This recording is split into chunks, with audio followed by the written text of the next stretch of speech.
बिस्मिल्लाहिर्रहमानिर्रहीम बिस्मिल्लाहिर्रहमानिर्रहीम।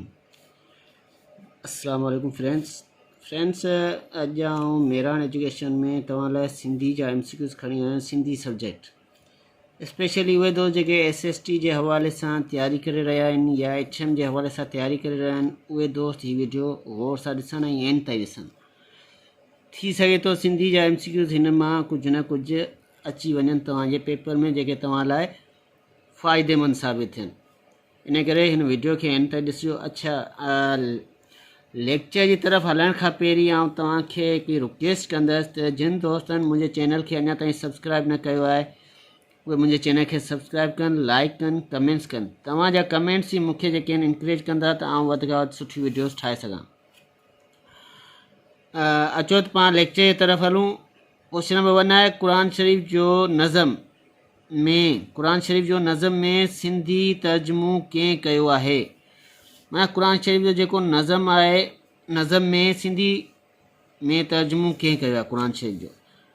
ऑप्शन आहे ए ताज मोहम्मद, बी मखदूम हाशिम ठटरी, सी मौलवी अहमद मल्ला, डी उन्हनि मां को बि न। त दोस्तो क़ुरान शरीफ़ जो नज़म में सिंधी तर्जुमो सभ खां पहिरीं जेको कयो हो उहो हो मौलवी अहमद मल्ला। त अचो त ॿियो क्वेश्चन पढ़ूं। सिंधी अदब जो पहिरियों दौर कहिड़ो आहे?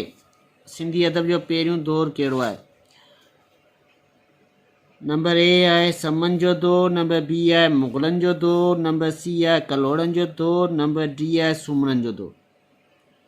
अच्छा दोस्तो, समन जो दौर, सिंधी अदब जो जेको दौर शुरू थो थिए उहो थिए थो सूमरनि जे दौर खां। त इन जो सही जवाबु जेको थींदो उहो थींदो सूमरनि जो दौर। उन खां पोइ नंबर 2 आहे शाह जो रिसालो पहिरीं कहिड़े मुल्क में छपियो? सभ खां पहिरीं जॾहिं शाह जो रिसालो हो उहो कहिड़े मुल्क में छपियो? नंबर ए आहे हिंदुस्तान, नंबर बी आहे पाकिस्तान, नंबर सी आहे रूस, नंबर डी आहे जर्मनी। त इन जो सही जवाबु थींदो डी जर्मनी।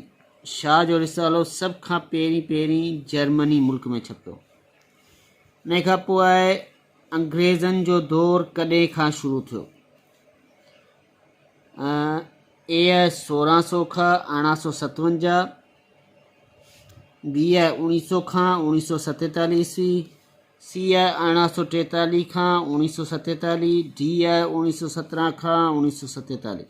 त हिन जो सही जवाबु जेको थींदो उहो थींदो सी 1843 खां 1947 ताईं अंग्रेज़नि जो दौर शुरू थियो। उन खां पोइ आहे नंबर 5 सिंध में बाक़ाइदे तालीमी इदारा सभ खां पहिरीं कंहिं क़ाइमु कया? माना सिंध में पहिरीं जेके तइलीमी इदारा हुआ उहे कहिड़ी क़ौमुनि क़ाइमु कया? नंबर ए आहे आर्यन, नंबर बी आहे यूनानिन, नंबर सी आहे अरबन। त इन जो सही जवाबु आहे दोस्तो आर्यन जेको आहे सभ खां पहिरीं सिंध में तालीमी इदारा क़ाइमु कया। उन खां पोइ आहे सिंधी जे पहिरीं दर्सी किताब जो नालो ॿुधायो। सिंधी जो पहिरियों जेको दर्सी किताब आहे उनजो नालो छा आहे?